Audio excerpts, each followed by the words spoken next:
Hello, and welcome to another episode of Community Conversations. I'm Char Freedberg, and today we're speaking with Dr. Tiffani Andorful. She is a former Prince George's County public school teacher and was recently elected to the Prince George's County Board of Education representing District 1, which includes Scotchtown Hills Elementary, Laurel Elementary, and Laurel High Schools. We're very fortunate to have Dr. Androful with us today. Thank you so much for being here. Thank you for having me, Char. It's always a pleasure to meet someone who helps shape the mind of so many people in the community. So you're a mother to two children. Your son is a second grader as part of Prince George's County Public Schools, and your daughter will soon join the school system. What did you see as a mother that inspired you to run for this position? Right, and that's a great question. So I often share my story that I'm a product, like you said, of Prince George's County Public Schools, but now as a mother, it really allowed me to see our school system in a different light. I was able to also, of course, reflect on my time while in school in Prince George's County, while not in Laurel or in this area specifically. There are a lot of similarities from what I saw as a student and now from what I see as a mother. As a mother, I knew that there were a lot of questions that I just did not have answers to. I wasn't sure where to go to get those answers. I just had questions, right? Starting from even thinking about my experience, trying to determine where my son would enter school. When my husband and I made the decision to have our child be enrolled in Prince George's County Public Schools and that we would return to this area, I didn't know where to start, right? And so just thinking about something as simple as how to figure out just the process of enrollment. How do I access the opportunities that are available, that I knew were available? I knew that there were specialty schools. I knew that there was a lottery. I just didn't know where to go. And so I use that as an example, but I'm sure, as you can imagine, as parents, there are a multitude of questions that we have when we're trying to make the best decision that we can for our children as it relates to education. And I saw an opportunity where I could actually assume a position on the front lines, dive headfirst in, and try to make sure that I was asking the necessary questions, not only for parents, but for community members more broadly.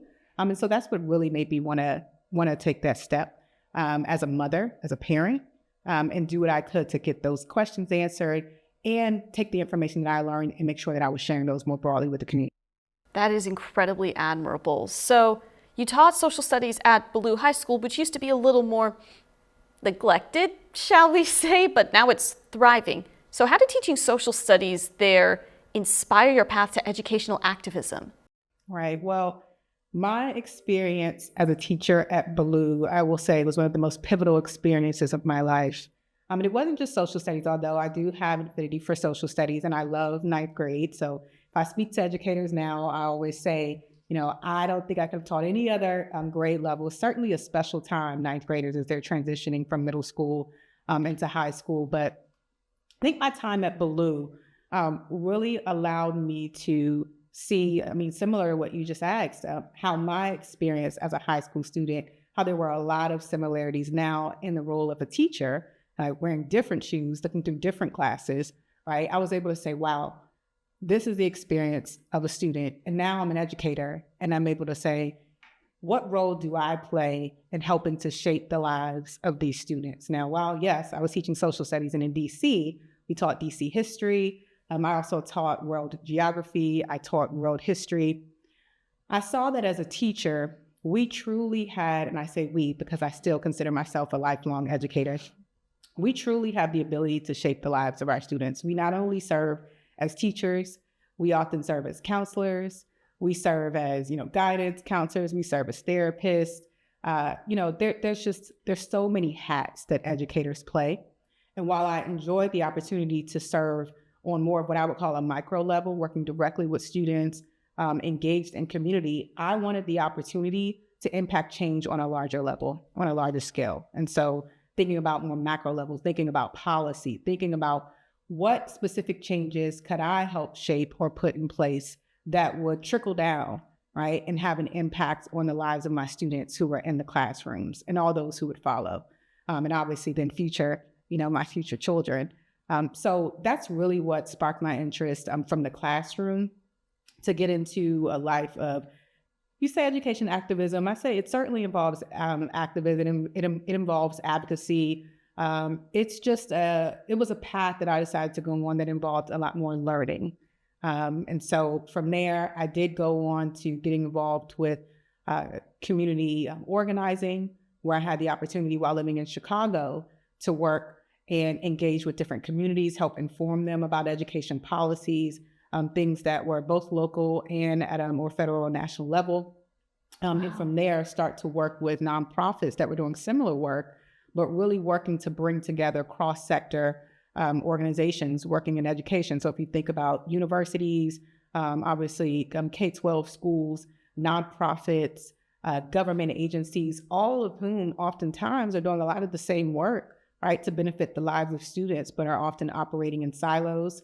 I saw an opportunity to come and build actual collaborative tables to figure out how these organizations could work towards shared outcomes, all for the purpose, right, of benefiting the lives of students, specifically within K-12.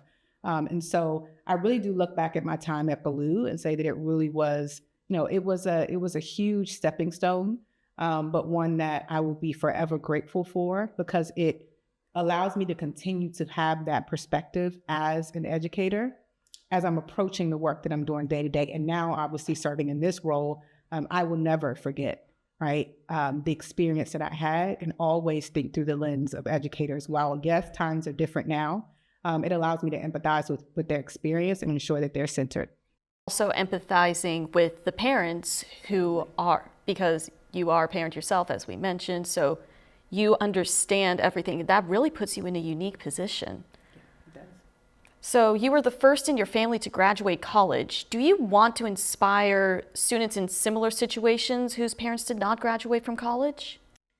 Of course. I do not take lightly the experience that I was afforded. It is, anyone who's had the experience to go on to college, coming from a family where that was not a prior experience, whether they understand it while in the moment or down the road, hopefully at some point down the road, they see how fortunate they are. I don't take it lightly. My mother, my grandmother, my great-grandmother, my aunt, all of whom, I lived with growing up, they did everything that they could to ensure that I had experience that they hadn't. I often share that, my grandmother had an 8th grade education. My mother, she's actually still in school now. She's now in her 2nd career. So she was able to get her associate's degree while I was in college. So I actually inspired her. I think it's important to know, for students or for children from similar backgrounds, or maybe didn't have that example, that they know that anything is possible. Hard work, right? Thinking about how you can make connections with necessary people. I'm a huge advocate of networking. Even at a young age, it's possible. Put yourself out there. Ask questions. Don't be afraid to ask questions. Don't be afraid to ask for help, right? There's always someone somewhere who's willing to just give you an opportunity if you show that you're committed to doing the work. And that's what I'm all about. If there's ever an opportunity that I have to, extend an olive branch or help point someone in a direction, I'm going to do my best to do that. And I hope that youth are inspired as they continue to see people in roles and in spaces who look like them and who have similar backgrounds, that they see that and they say, I can do that too. And honestly, I can do more than that, right? Because why not? The sky's the limit. This generation, there are so many more opportunities available, more than even what I had when I was growing up. And so I truly do hope to be an inspiration. Although I'm, I think that I'm rather humble in just the way that I choose to live my life and just in who I am at my core. But I truly do hope that I can, if nothing else, just serve as an inspiration, even if in a small way, for those who are just questioning and wondering if things are possible, if going beyond what they see in front of them is possible, because it truly is. I would have never thought that I would have gotten to this point. I was a very persistent child, as my mother will always tell me. But, did I think I would be here at this point? No. Did I have hopes that I would make a difference in the lives of whoever I could, and that I would find my purpose? Certainly. And so I'm fortunate that I'm at this point right now. And you know that you've made a difference in different people's lives, not just the students that come to you and ask you about what you're doing, but also your mother. Congratulations to her. Yes, thank you. Give a shout out to Mom. Shout out to Mom. So in an October 2024 interview with the Diamondback, which is University of Maryland student newspaper, you said it was important to have both teachers and parents' voices on the board, quote, people who understand Prince George's County firsthand and who are invested. How will you make sure that all those people get involved? Yeah, it really is important, Char. You know, and I know the question was, how will I ensure they get involved? But I would love to just double back for a second and just kind of emphasize the importance of that. I think having diverse perspectives on a board is extremely valuable. And obviously, yes, while this is the Board of Education and we're talking about, you know, a board that is responsible for providing oversight for, you know, a large school system, one of the largest, right, in the country. If you think about boards, just in general, right? So whether it's a nonprofit board, whatever the board may be, there is true value in having diverse perspectives. And I think that, you know, when you think about having someone who brings a parent perspective, you think about someone who's bringing an educator's perspective, someone who's bringing the perspective of having actually gone to the schools, there truly are, it's invaluable. When coming into this role, I had a sense of what it would entail. But since becoming immersed in the board, and while it's only been, at this point, it's hard to believe, it's only been 5 months. Which is honestly incredible. It's incredible, but it feels much longer than that. I think about some of the decisions that I've had to be a part of making. I've been able to really lean into all of the experiences I've had, right? And all of the knowledge that I've brought. But to your point, bringing in other perspectives, even outside of the ones that I hold, it is extremely important. We cannot make decisions in a vacuum. While I may have had an experience as an educator, while I may be a parent, I'm certainly not representative of all parents, certainly not representative of all community members. There are some community members, many of whom I've had the opportunity to meet, who have been in this area for longer than I've been alive. Wow. Who have brought, you know, several children through the school system, or even if they haven't, they've been extremely active and involved, and they hold a wealth of knowledge. We have to ensure that we are actively seeking out their perspective, their opinions, and their knowledge. This is knowledge that, you know, I can't pick up a book on a shelf and read about. If I'm interested in learning about the history of Laurel, yes, I'm sure I can find some materials. But really, when you think about the wealth of knowledge that is housed within a lot of these individuals, a lot of these organizations, there's so much value to that. So how am I going to do that? So I've made it a point to try to insert myself and attend as many events as I can, especially when it comes to some areas where I know there's some huge needs. So I'll give an example of High Point High School. High Point High School has been a school that has had a number of changes throughout the years, I'll say, but the project of actually having the high school rebuilt has been something that community members have been, you know, really invested in for quite some time. Again, I referenced people who have been here for some time. I spoke with one community member who even shared with me she wasn't sure that she would see High Point be rebuilt within her lifetime. Wow. Right? She's been here through several iterations of plans and just really invested. She doesn't have children, but she's extremely invested in seeing that High Point, a high school, is rebuilt into a school that students are excited to attend, you know, state-of-the-art facilities, that students have a space where they can learn and have access to opportunities that perhaps are in other parts of the county or even outside of the county. And so, you know, thinking about how we're working to build out a planning committee that will include committee members. I'll be a part of that committee as that rebuild takes shape. Outside of that, thinking about ways that I can engage community. So I've held a meet and greet.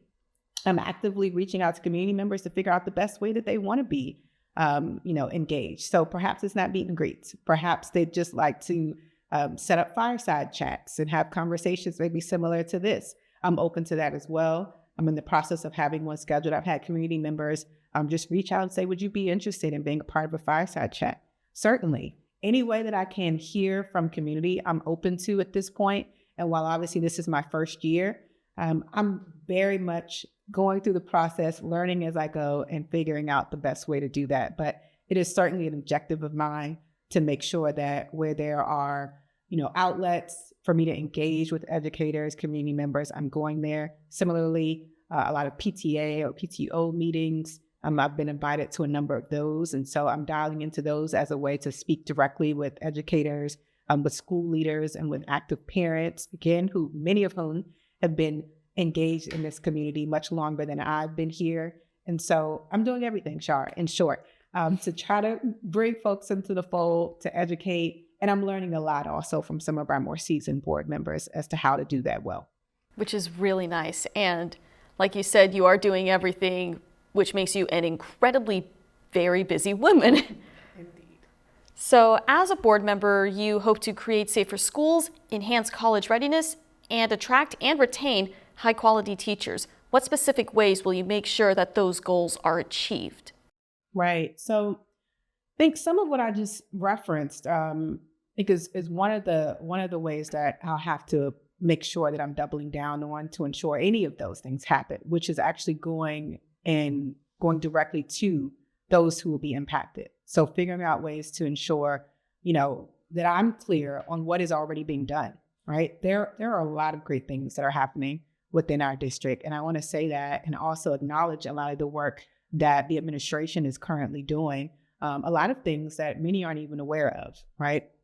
But I think in order to ensure that we are doing everything we can to ensure there are safer schools, one thing that I've done and been just really impressed by is being able to actively engage with our safety, our team within the administration that's working on all of our safety initiatives, hearing about school safety measures, hearing about some of the plans that have been put in place, actually learning and assessing some of the data that we have about what's been effective and what hasn't. I think a lot of the work starts there.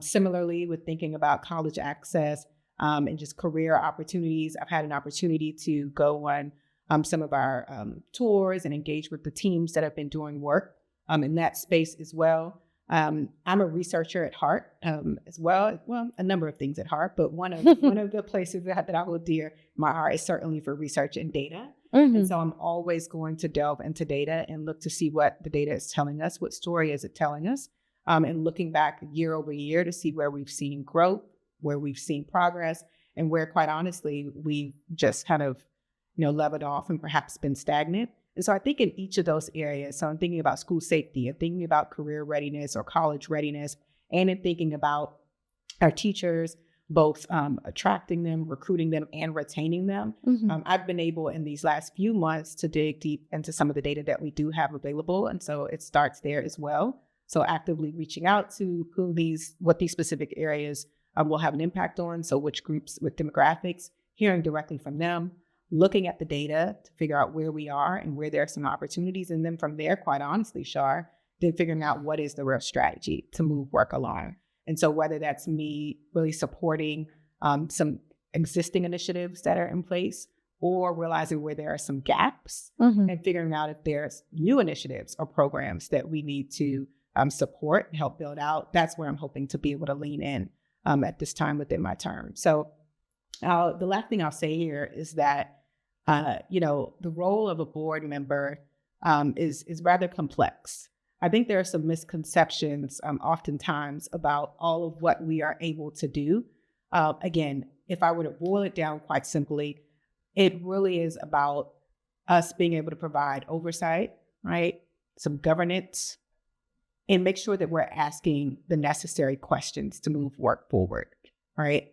I could certainly advocate for programs, but even more important than that, I really do believe that there's power in the questions that we're able to ask and how we're able to push on work that's already happening. So that's really what I'm hoping to be able to do, because again, there's so much great work happening. I just think there's a need to double down in some areas to make sure we're reaching those who are most in need and pushing forward some of those things that you named. So also, on your campaign website, which is still up on the internet, you attribute your current success to the foundation laid in school, and you hope to use your knowledge to better the community. So given the current state of education in Prince George's County and everyone's different foundations and motivations, how will you ensure that you help students get on the same trajectory that set you up for the success and where you are today? Yeah, it's a great question, Char. And I'll be honest, I wish that I had a magic wand of some sort and there was something I could do to really ensure that every single student, had a path that, and I don't want to say was similar to mine, but is one that, guarantees success. But I will say what we know is true. Every student has a different path to success. Mm-hmm. And I think that is what I'm passionate about, ensuring that students are able to find. Because every student is going to have a different path. So whether their path involves, pursuing college, whether it involves pursuing a trade.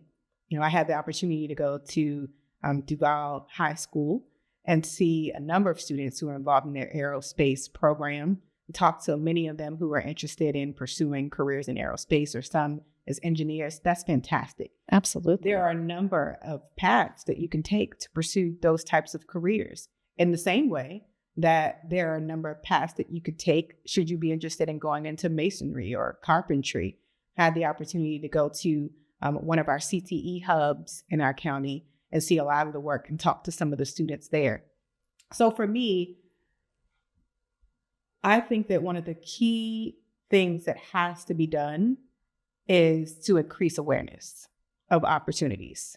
Again, there's so much more to be done, but I'll start there and say that as a parent, again, going back to one of the first questions that you asked me, and one of the reasons why I chose to enter into this role or pursue it is because just of my lack of knowledge and awareness and not knowing where to go to learn about opportunities. I think if we work to increase awareness of the opportunities that we have for parents, make sure that information is accessible, then it really will allow parents and students and educators to help shape whatever path is needed for each of our students. That's where it starts. And I think that will actually allow us to ensure as best we can that every student has the opportunity to inform their own trajectory and pursue that path as needed. All right, that is amazing. Finally, what is the best way for people to contact you? Great question. So I can be reached via email. So my email address is tiffani.andorful@pgcps.org. I'm also on social media. So I can be reached on Instagram. You can certainly send me a direct message. It's Dr. Andorful _ PGCPS BOE. So that's PGCPS Board of Education. And you can also reach me on Facebook, and that's simply Dr. Tiffani Andorful. Dr. Androful, thank you so much for this delightful conversation. I really appreciate it. Thank you, Char. I truly enjoyed the conversation. Thank you for having me. Of course. Dr. Tiffani Andorful, Prince George's County Public Schools Board of Education member for District 1. Again, thank you for coming. I realize this took time out of your very, very busy life. But thank you for tuning into this episode of Community Conversations. For more information about Dr. Andorful, visit Prince George's County Public Schools website at www.pgcps.org and search Dr. Tiffani Andorful. I'm Char Freedberg for Community Conversations. See you next time.